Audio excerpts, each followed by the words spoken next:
Ça ressemble à un soutif pour homme, mais ça n'est pas un. Ou en tout cas, ça ne sert pas à porter les pecs des joueurs, disons. Si jamais un jour vous signez à Aston Villa et que vous oubliez de le porter à l'entraînement, sachez que coach Steven Gerrard vous collera une amende de 100 livres. Ça fait beaucoup de lecture. Bref, on ne rigole plus avec ce soutif chelou. C'est vrai que depuis plusieurs années maintenant, voir les joueurs se trimballer avec ces brassières est devenu une normalité. Et quand certains jouent avec, ça leur fait même une petite bosse dans le dos. Du coup, pourquoi les footballeurs portent-ils ces brassières? Ces brassières pour footballeurs sont un peu spéciales. En soi, elles ne servent qu'à porter un petit boîtier. En soi, ces brassières ne sont qu'un support. Elles ont une poche, à l'arrière en général, dans laquelle on y glisse un GPS. Le système complet comporte un GPS ultra précis, plus précis que nos GPS de voiture par exemple, un accéléromètre et enfin un outil de mesure de la fréquence cardiaque. Ce dispositif permet de mesurer beaucoup de choses. Passons en revue les 3 principaux avantages de ces brassières. Premier avantage, connaître la position du joueur. Qui dit GPS dit position. Ça permet de connaître la position du joueur sur le terrain, d'avoir sa heatmap. Du coup, voici en exclusivité la heatmap que nous donne le GPS de Messi à chaque match. Cette blague exclut bien évidemment sa saison 2021-2022 avec le PSG en Ligue 1, bien sûr. Bref, ce système donne des informations précieuses pour corriger le positionnement d'un joueur d'un point de vue tactique, le replacer, lui dire d'être plus haut, d'être plus bas, etc., etc.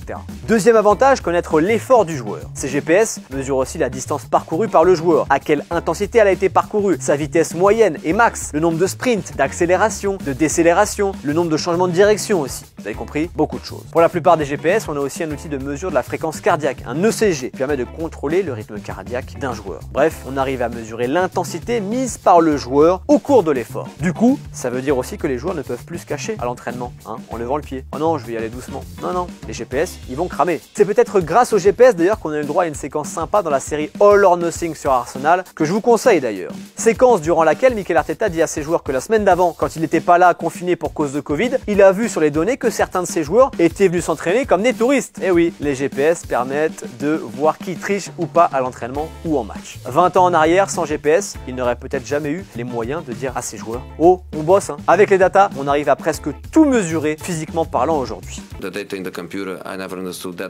Enfin, troisième avantage, prévenir les blessures et individualiser les entraînements. Ces brassières permettent aussi de connaître la façon dont le joueur court, si son pied touche longtemps le sol ou non pendant un sprint. Si le pied est en contact longtemps avec le sol, ça veut dire que le joueur commence à fatiguer physiquement. C'est un des indicateurs donnés par ces GPS qui sont utiles pour gérer le turnover et la fatigue des joueurs. C'est connu que quand Luis Enrique entraînait le Barça, le FC Barcelone, il se servait des GPS pour sa rotation d'effectifs. Un peu comme nous avec la barre verte sur FIFA, dès qu'elle devient jaune ou rouge, on enlève le joueur. Ah, pareil. Si Enrique voyait qu'un joueur avait des données en baisse ou moyenne, il le mettait au repos ou il le sollicitait moins sur les matchs et les entraînements suivants. Bon, aujourd'hui, c'est plus ou moins la norme, vu que les GPS se sont installés partout, voire même en amateur désormais. Le Bayern Munich fonctionne comme ça aussi avec un système de feu rouge, orange et vert sur l'état physique de ses joueurs, donc c'est la norme. Ces GPS permettent donc de prévenir les blessures, mais aussi d'avoir autre chose que la sensation du joueur pour décider de le mettre au repos ou non. Si un joueur ignore une gêne à un muscle, par peur de ne pas jouer le prochain match par exemple, eh bien grâce au GPS, les staffs techniques sont censés voir que physiquement, il y a un truc qui cloche au regard des datas.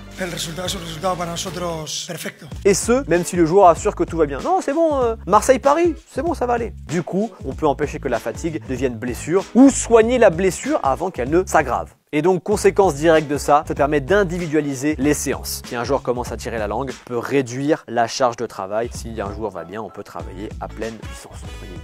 L'individualisation de la préparation physique existe depuis longtemps dans les clubs pro, mais avec les GPS, on peut pousser le curseur encore plus loin. Voilà pour les principaux avantages de ce dispositif, de ces brassières, de ces GPS. Pour résumer, ça a fait passer la préparation physique dans une nouvelle dimension. Pourtant, au départ, c'était pas gagné, car certains joueurs ne voulaient pas les porter, car ils trouvaient ça gênant. Ils trouvaient ça gênant de jouer avec. Bon.